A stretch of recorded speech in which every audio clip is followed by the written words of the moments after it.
I want to tell you something nobody told me before I started this journey. Healing is messy. It is not linear. It is not pretty.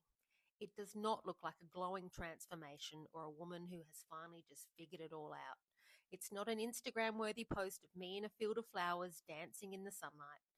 And while there are moments of dancing, it looks more like crying and not knowing why. It looks like feeling amazing for 3 days and then hitting a wall you didn't see coming and not wanting to get out of bed.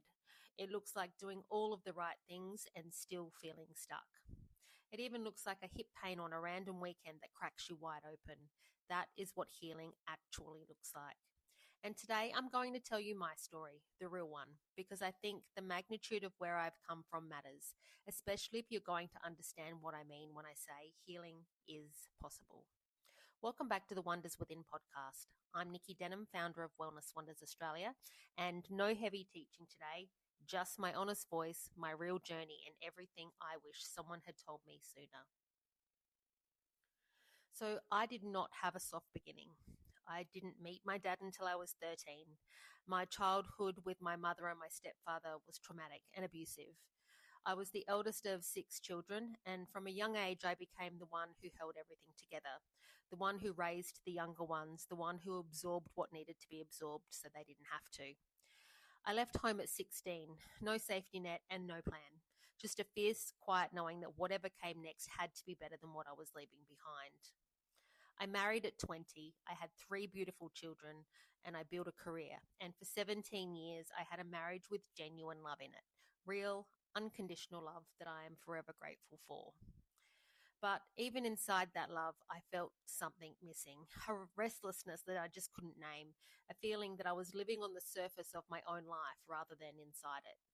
I didn't have the language for it then. Now I understand it completely. You can be loved by someone and still not know how to receive it. You can be safe on the outside and still be braced on the inside because the nervous system doesn't update just because your circumstances do. It needed more than love. It needed healing. And I simply just didn't know that yet. Now, my marriage ended after 17 years. And from there, if I'm completely honest, I made one unavailable, damaging choice after another when it came to relationships. Not because I was weak, not because I was stupid, but because the restlessness I'd carried my whole life was still there, still unresolved, still looking for something I couldn't name. And so I kept choosing from what I knew, from the unhealed parts, from the places in me that were still running on survival. And that, unfortunately, is what unhealed wounds do. They don't announce themselves, they just quietly drive. And I found myself in abusive relationships that I couldn't find my way out of. I lost people I loved, I lost myself, and I lost things that I can never get back. And I stayed in situations way longer than I should have because leaving felt more dangerous than staying. That was not weakness. That was my nervous system doing exactly what it had always done, protecting me in the only way that it knew how. I lost so much in those years, more than I have words for, in fact. And through all of it, I drank. Now, I want to name that clearly because it is part of my truth and I'm not ashamed of it. I was a high-functioning woman with a successful career who drank every night to take the edge off. To take the edge off a pain that I didn't yet have the tools to feel. Now, it numbed what needed to be numbed. It quietened what was too loud. And it kept me moving when sitting still felt unbearable. And it worked until it didn't. My last relationship showed me the very bottom of what I would accept. And hitting that bottom, as painful and humbling as it was the thing that finally woke me up. When that relationship ended, something in me stopped too. Not broke, just stopped. Like my whole system finally said enough. And for the first time in my life, I actually listened. Now that relationship was my wake-up call. Not because it was the worst thing I had ever experienced, because my life had already handed me things far darker than that. But because I was finally tired enough, stripped back enough, and empty enough to stop. I stopped drinking. No negotiation, no moderation. I just stopped. I stopped distracting, stopped filling every moment with noise and movement and doing. And for the first time in my adult life, I sat in the hurt, and it really hurt. I didn't fix it. I didn't manage it. I didn't perform my way through it. I just sat with it. And that, as terrifying as it was the beginning of everything for me. Now, I want to be real with you about what the healing journey has looked like, because it's definitely not been a straight line. I'd been in therapy for 20 years, and I want to honor that because therapy helped me. It gave me language for things I couldn't name. It held me through seasons I would not have survived alone. And my therapist was and is amazing. But there came a point where the talking wasn't reaching what needed to be reached.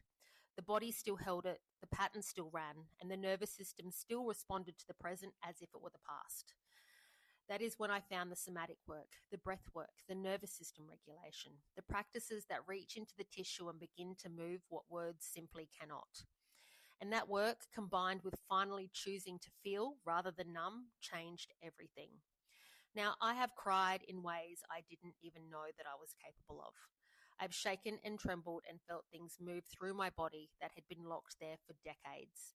I've sat with a version of my younger self that was so small, so unprotected, and I have learned to mother her consistently, tenderly, the way that she always deserved. I've had mornings where I woke up and felt genuinely okay, not performing okay, not managing okay, but actually okay from the inside out. And I finally felt love for myself and now know that I am worthy just the way that I am. I have a beautiful relationship with my sons that has been rebuilt, that is real, and that is mine. And I carry the grief of what is still unresolved with my daughter. I carry it with grace, and I'm still learning there. Because healing doesn't mean everything just gets fixed. Sometimes it means learning to carry what remains with softness and understanding. Now, the reason I share all of this is not for sympathy. I share it because I know there are women listening to this who are in the middle of their own version of this story, who are numbing something, who are choosing the wrong things again and again and wondering why they can't stop, who are functioning on the outside and falling apart on the inside. But I want you to know, I see you, I have been you. And I want you to know that the wake up call doesn't have to be as loud as mine was. You can choose to stop before you hit the wall. You can choose to feel before you're forced to. You can choose yourself right now, exactly as you are, without waiting until the pain gets loud enough to make you. That choice, that one radical choice, is where everything begins. Here is what I invite you to sit with this week. Grab your journal, find a quiet moment, and ask yourself, if I am completely honest with myself, where am I getting in my own way? What story am I telling myself that is keeping me stuck? And is that story actually true? Write it out and look at it, because sometimes seeing it on the pages is the first step to changing it. Now, when I sat with this prompt myself, here is what came up for me. So where I was getting in my own way was the drinking. And the story that I was telling myself was, I'm a grown woman with a demanding corporate career, and if I want to come home and drink a bottle of wine at the end of the day to unwind, I can do that because I deserve it. And that story felt completely reasonable to me. Was the story actually true? No, it wasn't. Because there were a million things I could have done to unwind at the end of the day. Things that would have actually helped. Things that would have filled me up instead of numbing me more. All the drinking was doing was keeping me in the same stressed, overwhelmed, unhappy version of my life. Every day was the same, Groundhog Day. The same feelings, the same heaviness, the same quiet desperation that I had dressed up as a deserving drink. And I couldn't see a way out because the thing I was using to cope was the very thing that was keeping me stuck.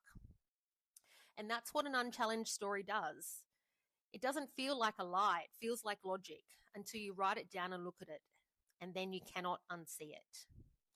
So if my story resonated, and if you recognize something of yourself in what I shared, I want you to know that the work I do inside the Wonder Circle is built on exactly this foundation.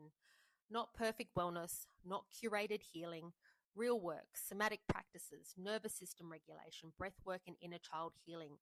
All of it grounded in the truth that we are not broken. We are just women who learn to survive in ways that no longer serve us. And we can unlearn that together. The link in the Wonder Circle is in the show notes, and I would love to hold that space for you. Now, thank you for sitting with me through this one today. It took a long time for me to be able to tell this story without shame. Now I tell it because I know it belongs to more women than just me. You are not in this alone. You are not too far gone or too much. And it is never, ever too late to choose yourself. I'll see you in the next one. Until then, bye for now.